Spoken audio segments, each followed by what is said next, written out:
మీరందరూ ఉన్నారు. రాఘవేంద్ర గారు చెప్పిన దాంట్లో కొన్ని పాయింట్స్, బ్యూటిఫుల్ పాయింట్స్ కూడా చెప్పారు.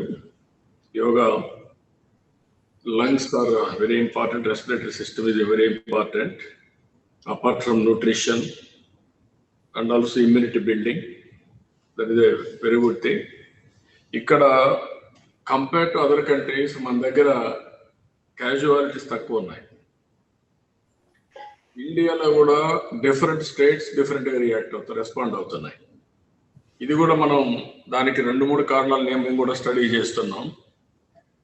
ఒకటి, మన జెనెటిక్స్లో కానీ, మన ఫుడ్ హ్యాబిట్స్ కానీ, మన వే ఆఫ్ లైఫ్లో కానీ చేంజెస్ కొంత ఇవి ఉన్నాయా. 2, ఎక్కడైతే ప్రజల్లో కూడా జాగ్రత్తగా ఉంటారో అదొకటి. గవర్నమెంట్స్ కూడా అవేర్నెస్ బిల్డప్ చేయగలిగితే అక్కడ తక్కువ క్యాజువాలిటీస్ ఉన్నాయి.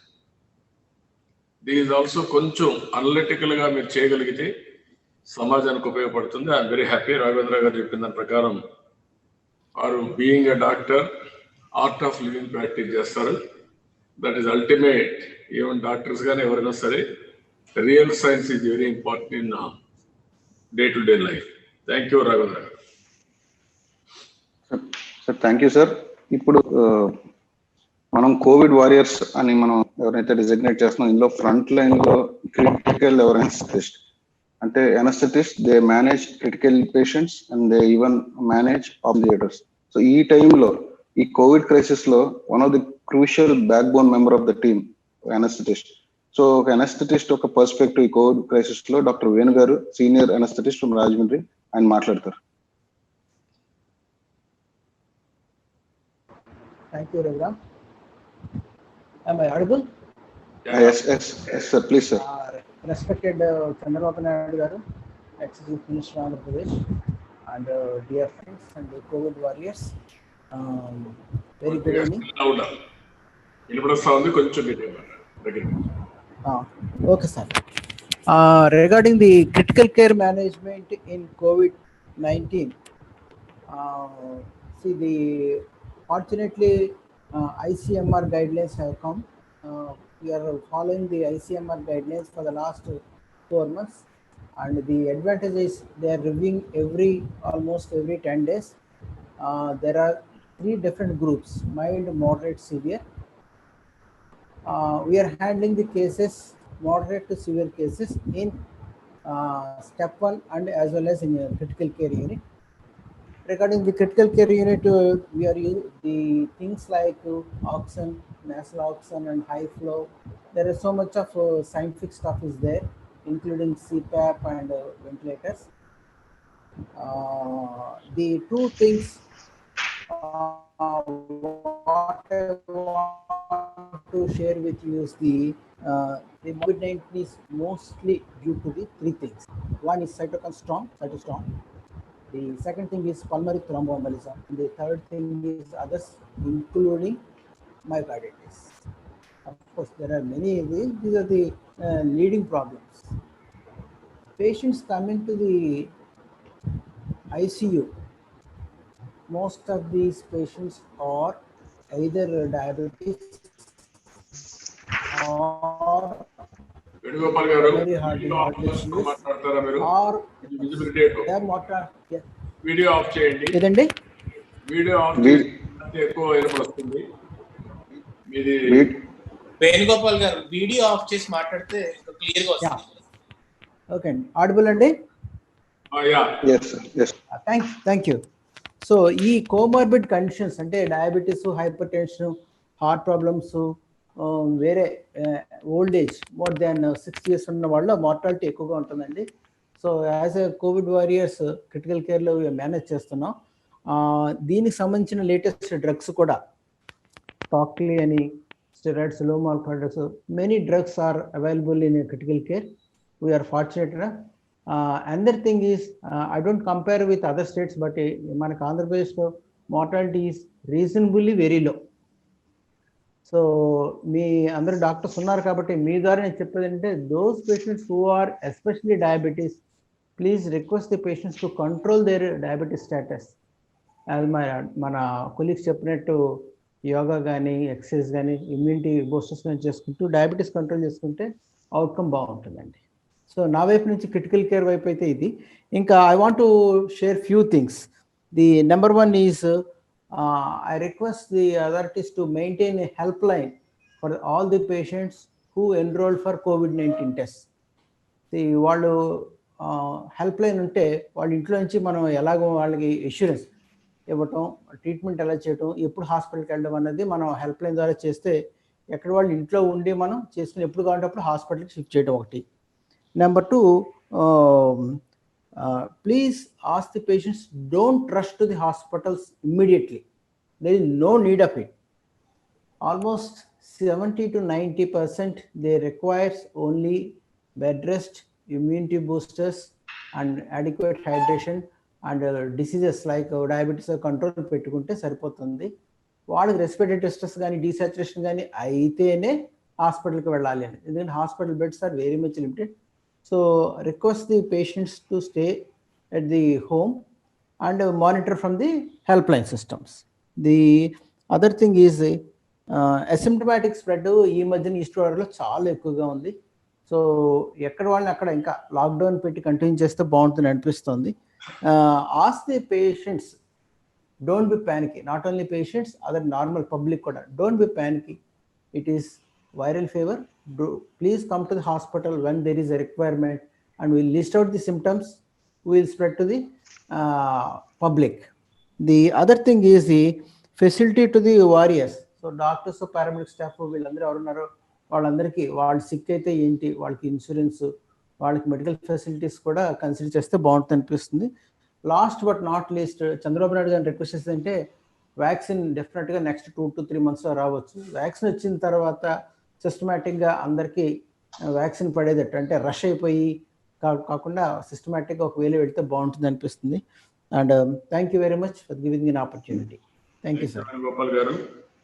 వేణుగోపాల్ గారు స్ట్రెస్ చేసిన దాంట్లో doctors can play major role. Self quarantine, house quarantine, అందరూ ప్యానిక్ రియాక్షన్లో హాస్పిటల్ రాకుండా వీళ్ళంత వరకు కానీ అది కానీ చేయగలిగితే చాలా వరకు ఈ మ్యాడ్ రష్ తగ్గుతుంది, ప్యానిక్ రియాక్షన్ తగ్గుతుంది. అదే సమయంలో డాక్టర్స్ యొక్క ఆన్లైన్ మెడికల్ సూపర్విజన్లో ఉండాలి. అది కూడా మీరు ఇవ్వగలిగితే ఒక కాన్ఫిడెన్స్ వస్తుంది. లేకుంటే ప్యానిక్ రియాక్షన్ ఇంట్లో ఉన్న ఇది ఉంటుంది. టైం టు టైం మీరు కానీ వాళ్ళని గైడ్ చేస్తూ ఉంటే వాళ్ళలో కాన్ఫిడెన్స్ బిల్డప్ అవుతుంది. That is a very good suggestion. అది అందరూ కూడా ఆలోచించకపోతూ. నెక్స్ట్ ఇప్పుడు ఈ ఫ్రంట్ లైన్ వారియర్స్ పేషెంట్స్ ని పల్మాలజిస్ట్ తో పాటు ఈఎన్టీ డాక్టర్స్, అంటే ఈఎన్టీ డాక్టర్స్ ఫ్రంట్ లైన్ లో ఉంటారు. సో వాళ్ళు చూసేదాన్ని కూడా నోస్, మౌత్ అండ్ ఇయర్, ఈ 3 ప్రాబ్లమ్స్ కాబట్టి ఒక ఈఎన్టీ సర్జన్ ఓపీ బేస్ లో ఫేస్ చేసే హర్డిల్ యాజ్ వెల్ యాజ్ నా పర్స్పెక్టివ్ చెప్తారు సార్. అరుణ్ గారు ఫ్రమ్ రాజమండ్రి సార్.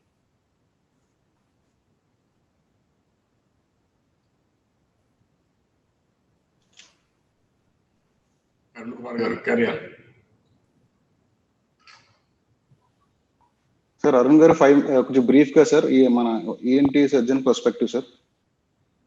నమస్తే అండి చంద్రబాబు నాయుడు గారు. నమస్కారం. Thank you Ravikiran for giving me opportunity. So ఇక్కడ ఇది టోటల్ గా న్యూ డిసీజ్ అండి మనకి వచ్చింది. సో ఇందులో ప్యూర్లీ రెస్పిరేటరీ డిసీజ్. ఇందులో మనకు కొంత హెల్ప్ అనేది సోషల్ మీడియా చేసింది. So social media panic create చేసింది వాస్తవమే, కానీ డిసీజ్ లక్షణాలు ఏంటి అనేది చెప్పేసి అందరికీ అర్థమయ్యేలాగా ఇప్పుడు అందరికీ తెలుసు. అయితే ఇలాంటి పేషెంట్స్ భయంతో నాకు గొంతు నొప్పి వచ్చింది, నాకు జలుబుగా ఉంది, నాకు జ్వరం వస్తుంది, బహుశా ఇది కరోనా ఏమో అని చెప్పేసి ఈఎన్టీ డాక్టర్స్ దగ్గర రావడం అనేది ఎక్కువ అవుతుంది ఇప్పుడు. సో వస్తున్నప్పుడు మేము ఒక ట్రయేజ్ ఫామ్ చేసుకుంటున్నాం.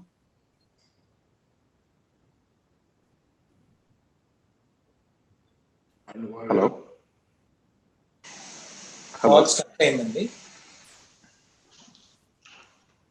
Okay sir. So next sir, ఇప్పుడు మనము హెల్ప్ సార్ నెక్స్ట్ ఏంటంటే కోవిడ్ వారియర్స్ లో అనదర్ మోస్ట్ క్రూషియల్ ఆస్పెక్ట్ ఏంటంటే నర్సింగ్. సో నర్సెస్ ఆర్ వాళ్ళు ఫ్రంట్ లైన్ లో ఉండి మెడిసిన్ డెలివరీ చేయడం కానీ పేషెంట్ రిసీవ్ చేసుకోవడంలో కానీ దే ఆర్ వెరీ క్రూషియల్. ఇప్పుడు నర్సింగ్ సైడ్ నుంచి వాళ్ళ పర్స్పెక్టివ్ ఏంటి, వచ్చిన వర్క్ ఏంటి అనేది మమతా గారు మాట్లాడతారు సార్. చెప్పమ్మా మమతా గారు.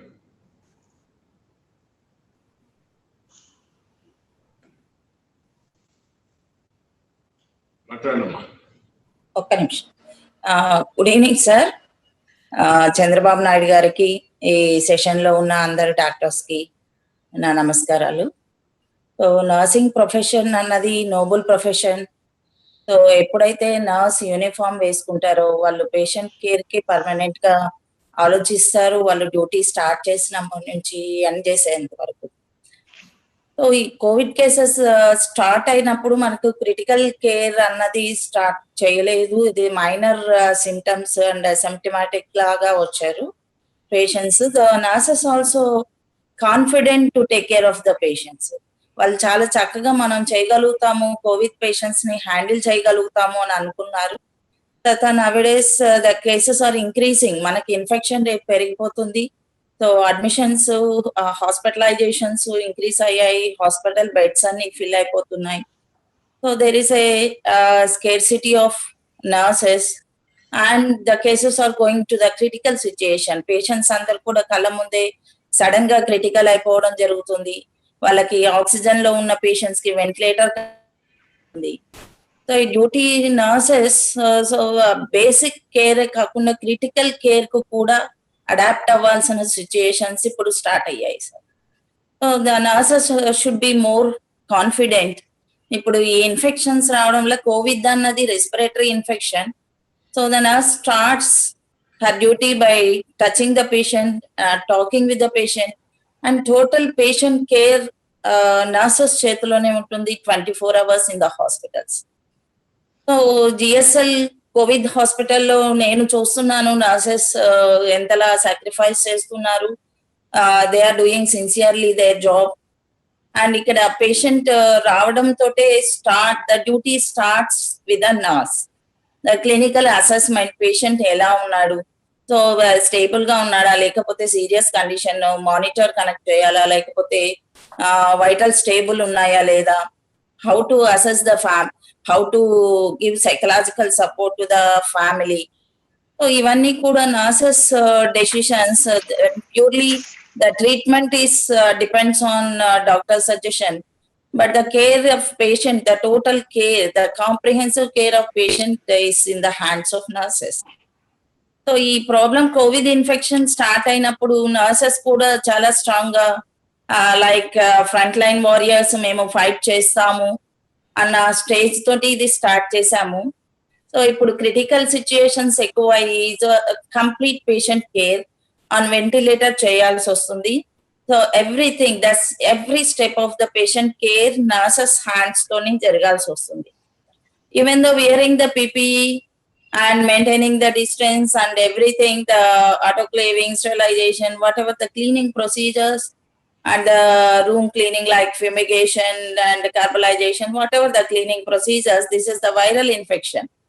So ఈ వైరల్ స్ప్రెడ్ అంత ఈజీగా control చేయలేమేమోనని now the confidence is getting down. So the nursing professionals also going back to carry out the duties.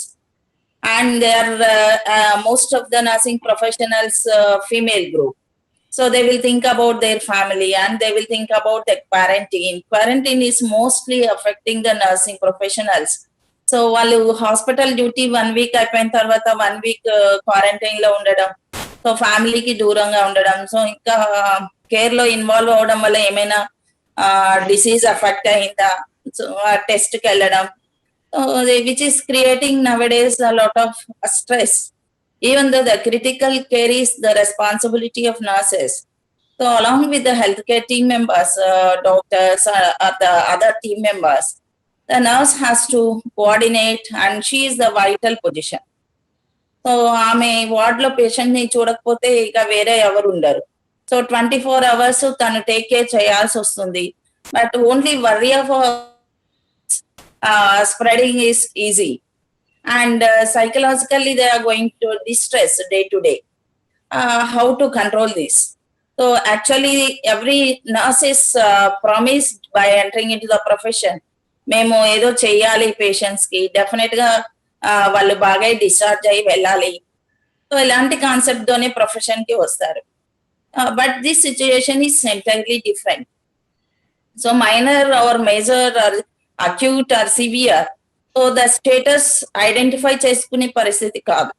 Only thing is first we have to safeguard the patient, and she has to think about her own safety and colleagues and the public. Even the PPE ఇచ్చారు, కొంచెం confidence ఉన్నా కానీ so ఎంతవరకు PPE right వేలో we're చేయాలి, and how this PPE is helpful for the nurses, and what precautions definitely we have to take in the emergency wards and also these ICUs. Awareness ఉన్నా కానీ critical care లో చాలా తక్కువ మంది, majority of the nurses they are adapted for providing routine care. ఇప్పుడు severity of disease increase అయిపోతుంది. So nurses also needs to have seriousness in providing the critical care nursing. So the specialisation is required. So చాలా activities nurses patient వస్తూనే nurses carry out చేయాల్సి ఉంటది. So this COVID situation, the COVID infection patients suddenly going to the collapse. So the equipment needs to be get ready, and the ventilators need to be get ready. The nurses also needs to train in taking care of the taking of X-rays or ECG. There is no time to wait for the others' help. So there is a need of immediate resuscitations. So equipment readiness, communication, and preparedness for the emergencies, and providing the critical care in the ICUs. So ivanni kuda nurses ki kuda there is a need of thorough knowledge and also awareness and training to take care of the severely ill patients. Even though most of the private sector people and also the government sector people, they are working towards patient care for safeguarding the patients. So there is a scarcity of manpower, and the nurses కూడా సరిపోవట్లేదు. Day to day duties adjustment కావచ్చు, వాళ్ళు quarantine కి వెళ్ళొచ్చు. So there is a lot of absenteeism which all affecting the patient care. So ఇక్కడ covid patients కి 100% మనం provide చేయగలుగుతున్నామా care అన్నది కూడా ఆలోచించుకోవాల్సి వస్తుంది. So the nurse needs to be trained well, and వాళ్ళకి సపోర్ట్ కూడా అవసరం. So the communication and giving the peer group, and వాళ్ళకి సైకలాజికల్ గా కూడా ఈ ప్రికాషన్స్ అన్నది తీసుకోవాలి. లేకపోతే ఈ ప్రికాషన్స్ తోటి వర్క్ చేస్తే ఈ స్ప్రెడ్ ఉండదు అన్న కాన్ఫిడెన్స్ తెప్పించాలి. Nurses everybody has to come forward. So we're the first line warriors to fight with covid. So nurses లేకుండా any hospital which won't work out. So every ward లోను patient కి confidence, నమ్మకం అన్నది nurse ఒకటే ఇవ్వగలదు. So nurse ఉందంటే she will take care of our self అన్న feel patients కి వస్తుంది. ఇక్కడ నర్సెస్ కూడా సైకలాజికల్ గా డిస్ట్రెస్ వెళ్ళిపోతున్నారు. So there is a need of support with the managements and also the government and also the nursing superiors, and there is a lot of cooperation and coordination from the other departments. So nursing professionals andarki kuda nenu cheptunnadi okate, we will fight with the infection, and everybody has to continue in this COVID pandemic. So mana duties ento manam correct ga cheyali. Being a citizen, normal citizen, social isolation undali, something test ki ellali ani cheptunnamu. Our responsibility also need to carry out in day to day. So nurses గా మేము uniform వేసుకున్నప్పుడే promise చేసుకోవాలి patient care provide చేయాలి for 24 hours అన్నది. So ఈ viral infections టైంలో many nurses are lost their lives. So professionals, not only nurses, all the other doctors also they are left their lives. So ఇవన్నీ కూడా కొంచెం serious threat to the health profession. So professionals ని కూడా పోగొట్టుకుంటున్నాము because of this pandemic situation. So my advice is in this situation there is a need of psychological support to the healthcare professionals, and the comforts, and also the government has to take action to safeguard the professionals. Thank you, sir, for giving me this opportunity. Yes, sir. Mamata గారు చాలా బాగా elaborate గా చాలా బాగా చెప్పారు. వాస్తవంగా first line warriors nurses, doctors interact అయినా కూడా నర్సెస్ అనేవాళ్ళు 24 hours మొత్తం వాళ్ళ కంట్రోల్లో పేషెంట్స్ కేర్ జరుగుతుంది. అలాంటి సమయంలో వాళ్ళ కళ్ళ ముందరనే వాళ్ళన్నీ కూడా ప్రిపేర్ చేయాలి. ఒకవేళ అవసరమైతే ఎసెన్షియల్ ఏదైనా కానీ ఎమర్జెన్సీస్ వస్తే దానికి ఏ విధంగా ప్రిపేర్ చేయాలి అవి కూడా ప్రిపేర్ చేయాలి. అవి ప్రిపేర్ చేసినప్పుడు వీళ్ళ ముందరనే కొన్ని జరిగినప్పుడు వీళ్ళకు కూడా కాన్ఫిడెన్స్ డౌన్ కావడం, మళ్ళా ఇంటికి పోకుండా క్వారంటైన్ పంపించడం, మళ్ళీ రావడం, అంటే ఒక పక్క ఫ్యామిలీ, ఒక పక్క డ్యూటీ, ఒక పక్క పేషెంట్, ఇవి చూసినప్పుడు ఎవరికైనా ఒకసారి హ్యూమన్ బీయింగ్స్ డిమారలైజ్ అయ్యే పరిస్థితి వస్తారు. ఆ మొరల్ బిల్డప్ చేయాల్సిన అవసరం ఉంది. We are all agree with you, మీరు చెప్పింది 100% రైట్. ఈ నర్సెస్ని ఫుల్గా స్ట్రెంగ్తెన్ చేయడం కానీ మొరల్ బిల్డప్ చేయడం చాలా అవసరం.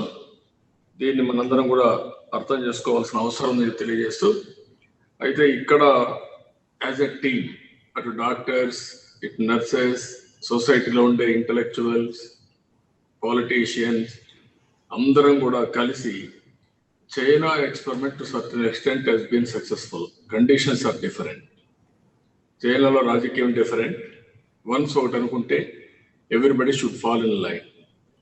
దానివల్ల వాళ్ళు పుట్టింది అక్కడ పుట్టినా ఎక్కడికక్కడ క్వారంటైన్ పెట్టి, లాక్డౌన్ పెట్టి మొత్తం కంట్రోల్ చేసి ప్రపంచం అంతా పంపించారు, కానీ వాళ్ళు సేఫ్ అయ్యారు. ఇప్పుడు మనకి ఎక్కడ పెద్ద కేసులు రావడం లేదు అక్కడి నుంచి. ఇప్పుడు మన దగ్గర ఏంటంటే మనం ఒక పని అనుకున్న తర్వాత మీరు అన్నట్టు ఇప్పుడు డాక్టర్స్ కానీ మీరంతా కూడా మీ ప్రయత్నం మీరు చేస్తున్నారు. ఐసోలేటెడ్గా ప్రయత్నాలు జరుగుతున్నాయి. అట్లా కాకుండా కాంప్రహెన్సివ్గా దీన్ని ఫేస్ చేయగలిగితే ఇది ఒక మేజర్ హ్యూమన్ ప్రాబ్లం. నాకు తెలిసినంత వరకు నేను రాజకీయాలు వచ్చి 40 ఏళ్ళ నుంచి ఉన్నాను, కానీ ఎప్పుడు కూడా ఇలాంటి సమస్య ఎప్పుడు ఫేస్ చేయాలి, ఇలాంటి క్రైసిస్ ఎప్పుడు ఫేస్ చేయాలి. ఒకసారి ఉదు సైక్లోన్ వచ్చింది, తిత్లీ సైక్లోన్ వచ్చింది, లేకపోతే కొన్ని రకాల ఏవైతే కమ్యూనికబుల్ డిసీజెస్ అన్ని బ్రేక్ అయినాయి, కొన్ని కొత్త డిసీజెస్ చూసి చిల్డ్రన్కి, నేను కరీంనగర్లో ఎందుకు వచ్చిందో వైరస్ తెలియదు, కానీ అక్కడ పిల్లలు over a period of time చనిపోయే పరిస్థితికి వచ్చారు. అక్కడి నుంచి ఆ ఏరియా అంతా శానిటైజ్ చేసి దేశం నుండి సైంటిస్టులను తీసుకొచ్చి అక్కడనే కంట్రోల్ చేయగలిగాం. అవన్నీ కొన్ని ప్రాంతాల్లో వచ్చినటువంటి ఇష్యూస్. ఇది ప్రపంచం అంతా వచ్చింది. ఇది హ్యూమన్ టచ్ ఎట్లా వస్తుందో ఎవరికీ తెలియదు. మీరు అన్నట్టు మీరు లోపల నర్సెస్ ఉంటారు, పేషెంట్ని ట్రీట్ చేస్తారు, కరోనా పాజిటివ్ ఉంది, ఈజ్ ఆల్వేస్ ఎక్స్పోజ్డ్. మీరు ఎంత మాస్క్ పెట్టుకున్నా, ఆల్ ప్రొటెక్షన్ పీపీలు పెట్టుకున్నా, యూ విల్ హ్యావ్ ఎ సైకలాజికల్గా మీకు కూడా ఫీలింగ్ ఉంటుంది. సో దీనికి మార్గాలన్నీ కూడా అందరం కలిసి ఆలోచిస్తే తప్ప దీనికి పరిష్కారం చేయలేం. ఓన్లీ హ్యూమన్ టచ్ తగ్గించి అందరూ హాస్పిటల్కి వచ్చినా, మనకి ఇంతమంది చెప్పినట్టు చైనాలో మొత్తం లాక్డౌన్ చేశారు, బయట వాళ్ళు ఎవరు రాకుండా. మనం కూడా లాక్డౌన్ చేసాం, సోషల్ మీడియాలో తీసుకెళ్ళాం, అవేర్నెస్ వచ్చింది, ట్రెమెండస్ అవేర్నెస్ వచ్చింది, ప్యానిక్ రియాక్షన్ కూడా వస్తూ ఉంది. ఎందుకు వస్తూ ఉందంటే నా ప్రాణం అన్నప్పుడు ఇక్కడ ఎవరెన్ని చెప్పినా నేను రియాక్ట్ అయిపోతున్నాను. That is the biggest issue. దీనిపైన అందరం ఎక్కడికక్కడ మాట్లాడి వారు చెప్పినట్టు ఆ సెంటిమెంట్ని గౌరవిస్తూ ఎవరెవరిని ఏ విధంగా కాన్ఫిడెన్స్ బిల్డ్ చేయాలి అనేది ఇంపార్టెంట్ ఇష్యూ. తప్పకుండా వీఆర్ ఆల్ విత్ యూ. ఇలాంటి సమావేశాలే కాకుండా భవిష్యత్తులో కూడా ఈరోజు నర్సెస్ చేసే త్యాగాల్ని సమాజం ఎప్పుడూ గుర్తుపెట్టుకోవాల్సిన అవసరం ఉంది. తప్పకుండా గుర్తుపెట్టుకున్నదని ఆశిస్తున్నాం. I wish all the best. We're all with you. Thank you Mamata garu. Thank you sir. Next ఇప్పుడు మోస్ట్ క్రిటికల్ అంటే మోస్ట్ ఇష్యూ ఏంటంటే కోవిడ్ బారిన పడి సివియర్ కోవిడ్ సిమ్టమ్స్ తో చనిపోయేవారు, వారిని మనం ఎలా హ్యాండిల్ చేయగలగాలి? ఇది చాలా సెన్సిటివ్ ఇష్యూ. ఇందులో ఫ్యామిలీ సెంటిమెంట్స్ ని, విధంగా పేషెంట్ కి సోకిన కరోనా వైరస్ దాని యొక్క ప్రభావాన్ని రెండు మైండ్ లో దీన్ని ఎలా హ్యాండిల్ చేస్తే బాగుంటుంది, ప్రజెంట్ ఉన్న పరిస్థితి ఏంటి చేయాలని డాక్టర్ హరిశ్చంద్ర ప్రసాద్ భీమవరం నుంచి మాట్లాడతారు sir. Good evening to Nara Chandrababu Naidu Garu and other my fellow doctors and seniors. Today, I want to discuss about the guidelines regarding the dead body management of COVID-19 positives. Actually, even immediately after the death is confirmed, the proper disposal of the body is very much important. In these circumstances, we need to find out how long the virus will survive on the body. Actually, there is no clear-cut guidelines how long the virus will be survive on body. It usually they are saying that 6 to 12 hours, but the infection rate, the efficacy, and will be decreased on the dead body. And the key factor here it is to prevent the spread to the droplets and prevent the spread from healthcare workers and from family members. The lungs will shed the virus till 12 to 14 hours, but even other body surface area, the infectivity will be very much lower.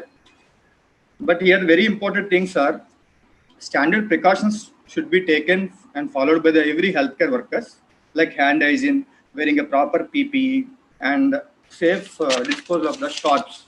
While treating the patient, we need to put a cannulas and the catheters and even some other instruments to be attached to the body of the patient. Once the death has happened, we have to remove all invasive catheters, and we should safeguard the open areas. And before disposing the body from the isolated area, we have to mask the open areas, like nostrils should be closed and mouth should be closed to prevent the respiratory droplets. So in such case, before giving the body to the mortuary or to the handout to the relatives, we need to clean the all surfaces of the body, like clean surfacing of the table and hospital stretchers and ambulance stretchers, and everything should be cleaned with 1% hypochlorite solution. Before giving handout to the attendants, we have to ship the body from isolated area to the mortuary. In the mortuary, at 4 degrees Celsius, the body can be stored up to 12 to 24 hours. Even once the permission has given to the attendants, you can ship the body to the ambulance, and after shifting the ambulance, you have to take prior municipality permission where that should be cremated. మన grave యార్డ్కి తీసుకెళ్ళిన తర్వాత పేషెంట్ని ఒక్కసారి మనం ఆ body sealed కవర్లో మాత్రం పేషెంట్ని బాడీని ఉంచాల్సి వస్తుంది. మనకి ఈవెన్ వాళ్ళ రిలీజియస్ ఆస్పెక్ట్స్లో కూడా మనం ఎలో చేయొచ్చు, లైక్ కానీ ఒకసారి బాడీని మాత్రం ఓపెన్గా చూపించడం మాత్రం చేయకూడదు. ఒకసారి మనకి ఆ క్రిమేషన్కి వెళ్ళిన తర్వాత ఓన్లీ ఫేస్ వర్క్ మాత్రం ఓపెన్ చేస్తారు. లాస్ట్ మినిట్లో close relatives they can be allowed, but they should not touch and should not hug and kiss the body. But religious rituals can be allowed, and sprinkling of holy water can be allowed. Once the body is cremated, the best way is cremation is the best way of disposal than burying of body. But depending upon the religious issues, that can be accepted. But the gathering of the heavy public should not be allowed. Not only to spread the infection from the body, from one infected person to another infection, to prevent from another one to another, we should not allow the crowding of public. So once cremation is done, all PPE should be properly stored and properly disposed, and ambulances used and other stretchers should be cleaned properly with 1% hypochlorite solution. Once the disposal is, but there is so much misbeliefs in the communities and even for public. Well, మనం already చూస్తున్నాం మీడియాలో కూడా చాలా చోట్ల ఆ బాడీస్ని ఎలో చేయట్లేదు వాళ్ళ local ఏరియాస్లోకి. కానీ యూజువల్గా క్రిమేషన్ మనకి బరియల్ గ్రౌండ్ యూజువల్గా దూరంగానే ఉంటుంది ఊరికి. ఈవెన్ మనకి 6 meters దూరం ఉన్నా సరిపోతుంది. అటువంటిది వాళ్ళు ఈవెన్ లోపలికి కూడా బాడీ ఎలో చేయట్లేదు. కానీ ఇవన్నీ కూడా మిస్బిలీఫ్స్ మనం గ్రేట్ అవేర్నెస్ని తీసుకొచ్చి ఈవెన్ ఎన్జిఓస్ కార్పొరేషన్తో కానీ లోకల్ బాడీస్తో అందరిని ఇన్వాల్వ్ చేసి అవేర్నెస్ క్రియేట్ చేస్తే కనుక ఈవెన్ మనకి కేసెస్ డైలీ చాలా చాలా పెరుగుతున్నాయి. ఇమ్మీడియట్లీ 3 yearsకి అయితే డెడ్ బాడీస్ తక్కువగా ఉండేవి కాబట్టి వాళ్ళు సేఫ్ డిస్పోజల్ జరిగేది. కానీ ఇప్పుడు when cases are getting more and more deaths, but definitely మనం క్రియేట్ అవేర్నెస్ తీసుకొచ్చి ప్రాపర్ వేలో కనుక డిస్పోజ్ చేస్తే స్ప్రెడ్ అనేది చాలా మినిమైజ్ చేసే అవకాశం ఉంటుంది. అందువల్ల దీనిలో పోలీస్ డిపార్ట్మెంట్తో పాటు municipality department and police and even local bodies and even like the ambulance people and all should be involved in a proper way, and all precautionary measures should be followed by each and every person involved in this. Thank you. Chandrashekar garu, ఇప్పుడు మీ లెక్క ప్రకారం 14 hours virus ఉంటుందా positive? Sorry sir, pardon? After death, how much time it is on? Sir, actually there is no clear cut sir, still investigations are going sir. Actually they are saying that 4 to 8 hours max. 4 to 8 hours. 4 to 8 hours. That too only lung fluid, it contains the infectious material. Sir thank you Harishchandra గారు. Sir ఈ ఇక్కడ patient హాస్పిటల్లో కానీ death అయితే ఆ patient ని first shift చేయాలి sir. ఆ మార్చరీకి షిఫ్ట్ చేసే పద్ధతిలో ఈ వాట్ ఎవర్ టోటల్ గా క్లీన్ చేయటము, అందరూ పీపీలు వేసుకోవటము, పేషెంట్ నీట్ గా ఒక డబుల్ క్లాతింగ్ లో ర్యాప్ చేయటము, సూట్ లో ర్యాప్ చేయటం మోస్ట్ ఇంపార్టెంట్ సార్. దాన్ని తర్వాత బాడీని 4 degrees ఒక 12 to 24 hours పెట్టి అప్పుడు పేషెంట్ అటెండర్స్ కి క్రిమేషన్ ఇస్తే ఈ 8 hours period are 12 hours period virus యొక్క ప్రభావం బాడీలో ఉండదు అనేది మెయిన్ కాన్సెప్ట్ సార్. అంటే 24 hours మార్చి పెట్టి నెక్స్ట్ మనము అటెండర్స్ కి ఇవ్వగలిగితే better sir. Thank you sir. Next ఈ కోవిడ్ క్రైసిస్ లో సర్జన్ గా ఆయన ప్రాస్పెక్టివ్ మాట్లాడడానికి నవీన్ హైదరాబాద్ నుంచి ఆయన మాట్లాడతారు సార్.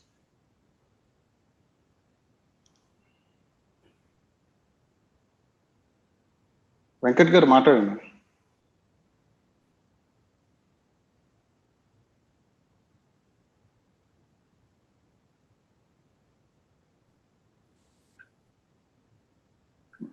వెంకట్ గారు మాట్లాడండి. తోట వెంకట్ గారు. హలో వెంకట్ చెప్పండి, మాట్లాడండి సార్. సార్ నెక్స్ట్ ఇప్పుడు ఈ క్రైసిస్ లో మోస్ట్ గా మనం చాలా health care workers as well as patients అందరూ కూడా సఫర్ అవుతుంది ఏంటంటే ఎమోషనల్ ట్రామా, అంటే ఫియర్ పాండమిక్. సో ఈ ఫియర్ పాండమిక్ ని మనం ఎలా అధిగమించాలి? సో బేసిక్ గా జనాలందరూ మైండ్ సెట్ ఎలా ఉండాలి? యూజువల్ గా ఏంటంటే కరోనా విపత్తు వస్తుంది అని మనం డిసెంబర్ చెప్తే యూజువల్ గా మనం చేయాలి మైండ్ సెట్ ఎలా ఉండాలంటే కరోనా వస్తుంది అని భయపడి ఇప్పుడు వచ్చేసింది, వచ్చిన తర్వాత ధైర్యంగా ఉండాలి. కానీ మనకి సమాజంలో రివర్స్ జరుగుతుంది. వస్తుంది అప్పుడు అందరూ ధీమాగా ఉండి వచ్చిన తర్వాత భయపడుతున్నారు.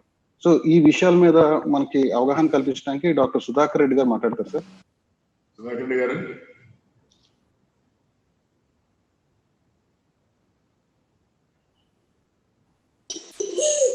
హలో చెప్పండి సుధాకర్ రెడ్డి గారు. నమస్తే డాక్టర్లందరికి కూడా నమస్కారం. మనం ఈ కరోనా బాధితుల్లో 2-3% మాత్రమే చనిపోతున్నారని సర్వేలు చెప్తున్నాయి. ఆ చనిపోయే 2-3%లో వాళ్ళలో ఉన్న అలా చనిపోయిన 100 మందిలో కనీసం 2 నుంచి 5 మంది భయం వల్ల చనిపోతున్నారని చాలా అంటే పరిశీలనలో ఉన్నాం. అంటే మనమేమీ దాని మీద రీసెర్చ్ చేయలేదు. నాకు తోచిన పరిశీలనలో కూడా ఇటీవలే మనకి ఒక కడపలో ఒక అతను చనిపోయాడు. అతను ఆ ముందు రోజు ఒక వాయిస్ రికార్డ్ చేసి పంపారు. ఆయన జర్నలిస్టే, నేను కూడా జర్నలిస్ట్ని, ఫార్మసిస్ట్ని, యోగా థెరపిస్ట్ని, సైకాలజీ.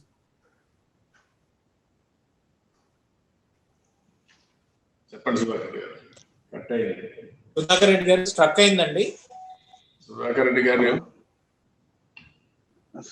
సార్. సో ఇప్పుడు ఈ కోవిడ్ క్రైసిస్ ఇంకెవరన్నా మాట్లాడడానికి సుధాకర్ వచ్చారు చూడండి. సుధాకర్ హలో హలో మాట్లాడండి సుధాకర్ గారు, మాట్లాడండి. అదే ఈ భయం ఆందోళన వల్ల ఉంటుందండి. ఇప్పుడు ప్రతి వ్యక్తికి అంత తీవ్రమైన భయం ఉండదు. భయం వేరు, జాగ్రత్త వేరండి. కొంతమంది చిన్న చిన్న విషయాలకి తీవ్రంగా భయపడుతుంటారు, ఆందోళన చెందుతుంటారు. తద్వారా మానసిక ఒత్తిడి పెరుగుతుంది. కొంతమంది ఆ ఒత్తిడి అన్నింటినీ పెంచుకొని డిప్రెషన్కి గురవుతారండి. ఆ డిప్రెషన్కి గురైన దశలో ఆత్మహత్యా భావాలు వస్తుంటాయి. కొంతమందిలో ఫియర్ ఆఫ్ డెత్ అనే ఒక భయం వస్తుంటదండి. మామూలు ఏజ్డ్ పర్సన్స్ లో కనిపిస్తుంటాం. ఇది ఫోబియాగా కూడా కన్వర్ట్ అవుతుంది. కొంతమందిలో హైపోకాండ్రియాసిస్ లక్షణాలు ఉంటాయి.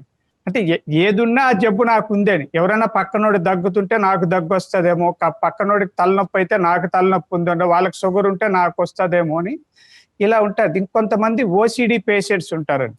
అంటే పదే పదే అది చెప్పడం, పదే పదే తలుచుకోవడం, పదే పదే అదే చేస్తుండడు. ఇవన్నీ సైకలాజికల్ ప్రాబ్లమ్స్. ఇవి వాళ్ళ వ్యక్తిత్వం, స్వభావం, హార్మోన్లలో లోపం వల్ల ఉంటుంది. వీళ్ళని మనం సులభంగా గుర్తించవచ్చండి. మామూలు వ్యక్తి కంటే వీళ్ళకి ఎక్కువగా చెమట్లు పడుతుంటాయి. అరచేతులు, అరికాళ్ళలో చెమట్లు పడుతుంటాయి, పెదాలు తడారిపోతుంటాయి, శ్వాస ప్రక్రియలో మార్పు వస్తుంది. ఒక్కోసారి ఊపిరి అందలేదంటారు. గుండె దడ మామూలుగా వాళ్ళకంటే వీళ్ళకి ఎక్కువగా కనిపిస్తుంటుంది.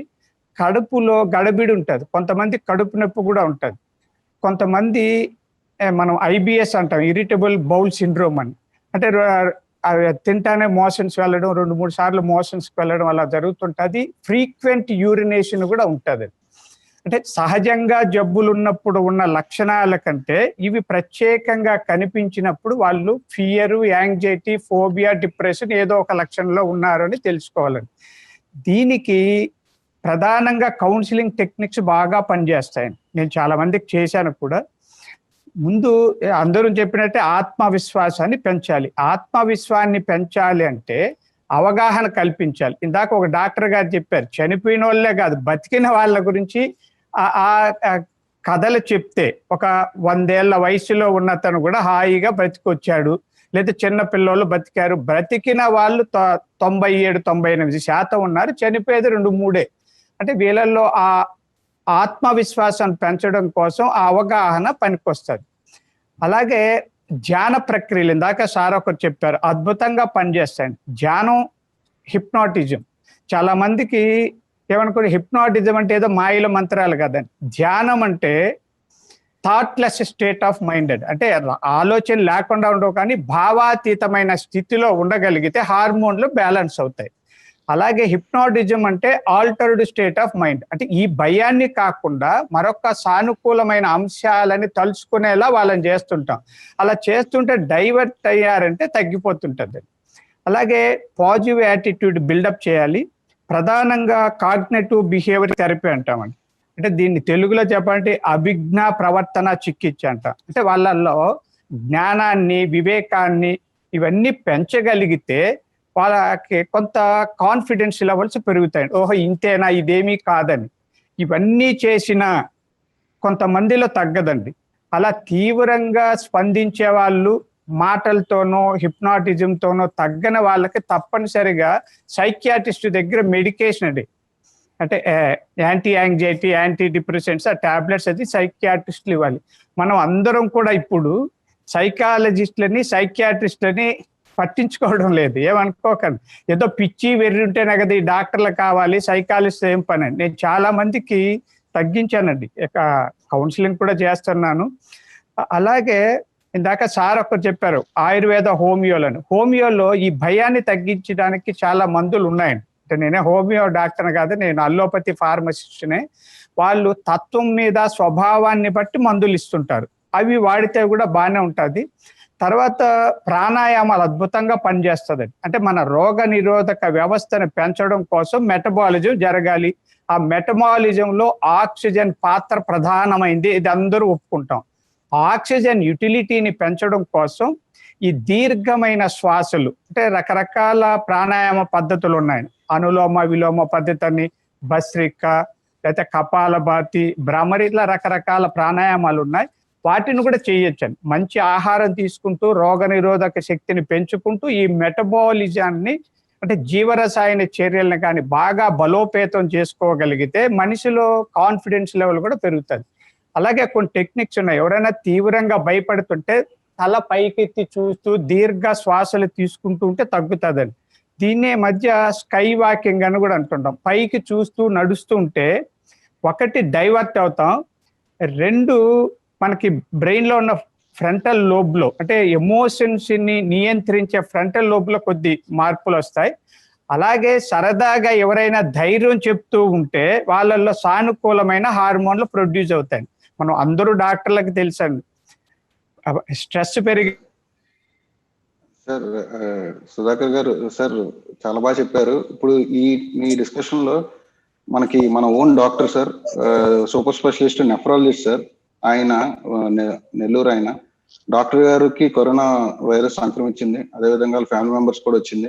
సో ఆయన ఎక్స్పీరియన్స్ ఏంటి? ఆయన సెల్ఫ్ ట్రీట్మెంట్ చేస్తున్నారు సార్ చెన్నై అపోలోలో ఆయన ఓన్ ట్రీట్మెంట్ తో. సో ఆయన కూడా ఆయన మనోభావాన్ని అంటే హీల్ ఎక్స్ప్రెస్ సార్ ఏంటి ఎలా జరిగింది. రఘురామకరణ్ గారు ఒక్క నిమిషం సార్. సుధాకర్ రెడ్డి గారు కన్క్లూడ్ చేసినాక మాట్లాడడం వచ్చారు.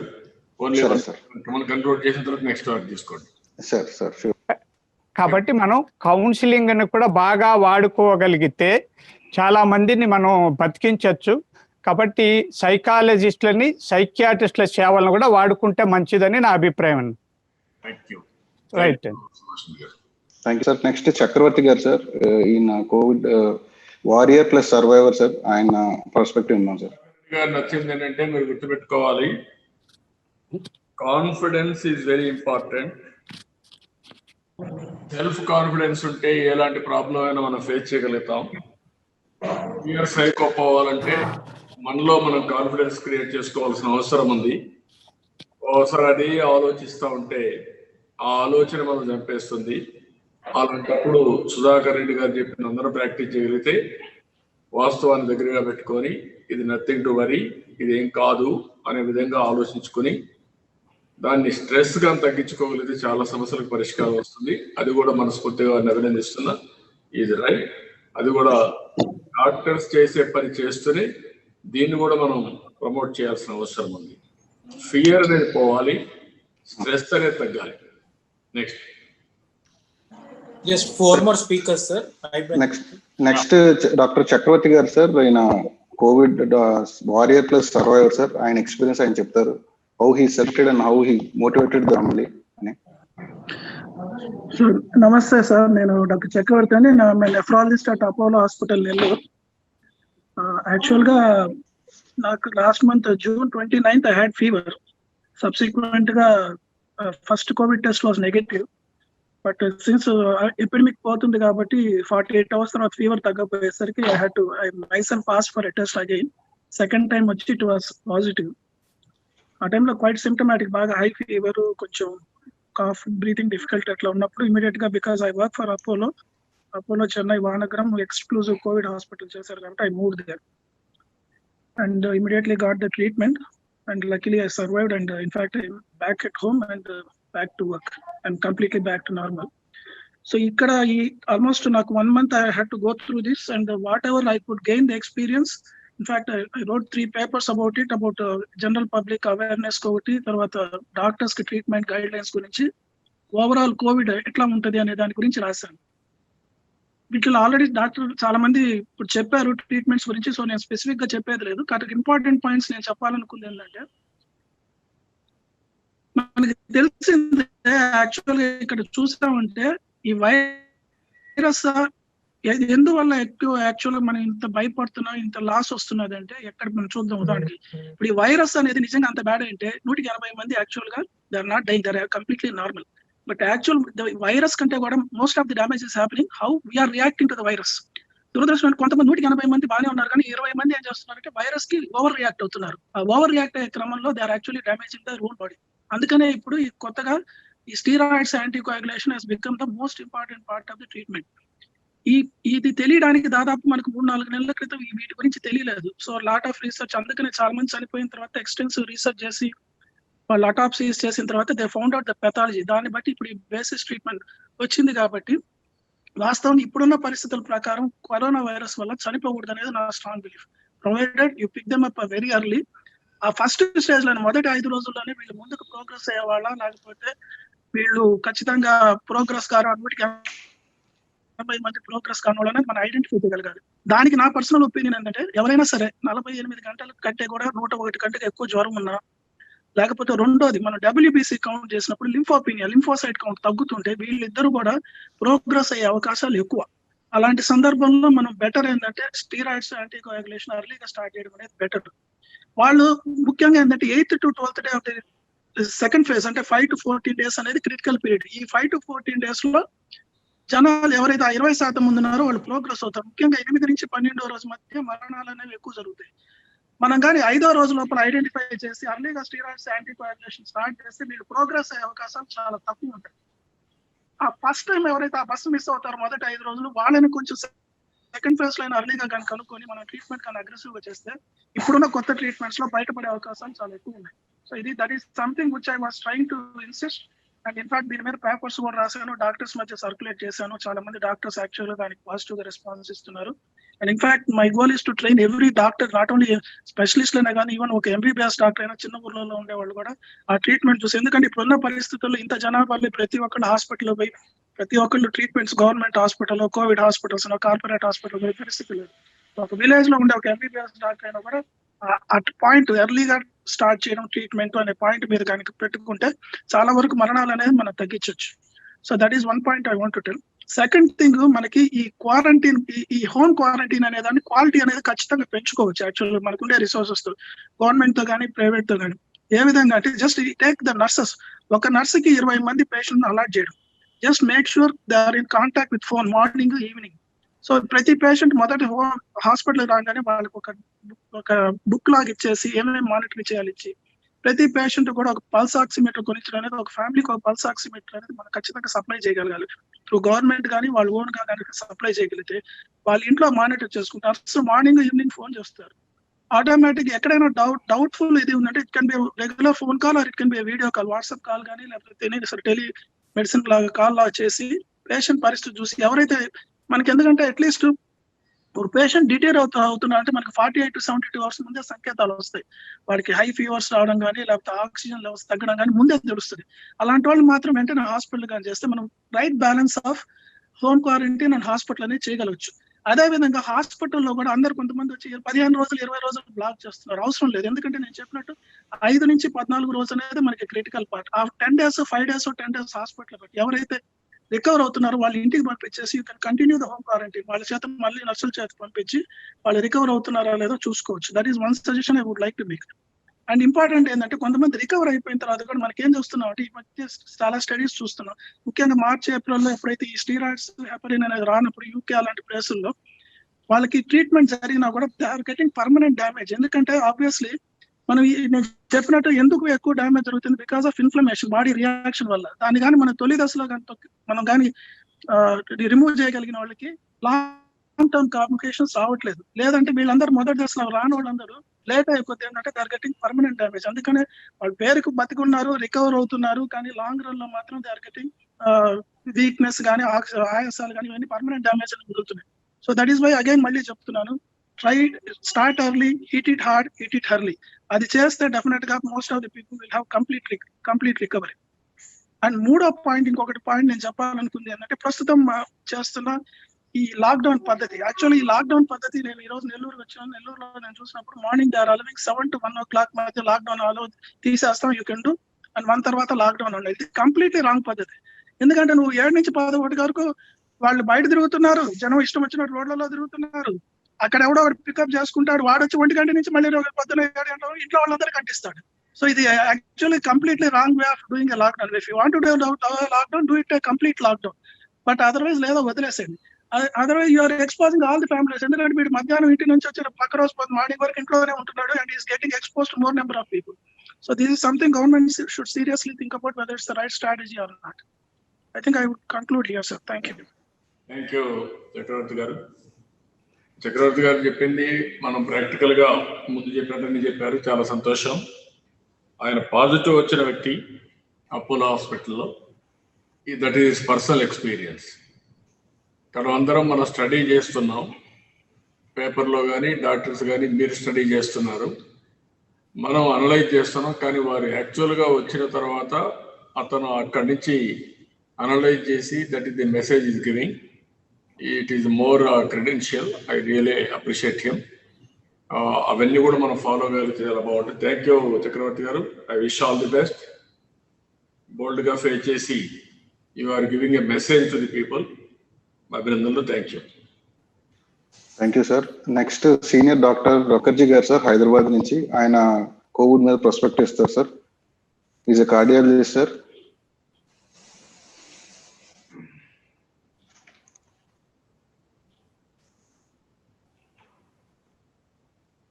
Sir next doctor Venkat Thota sir, ఆయన సీనియర్ సర్జన్.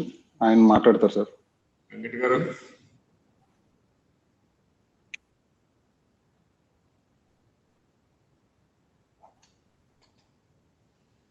హలో, మీరు అన్మ్యూట్ చేసుకోనండి.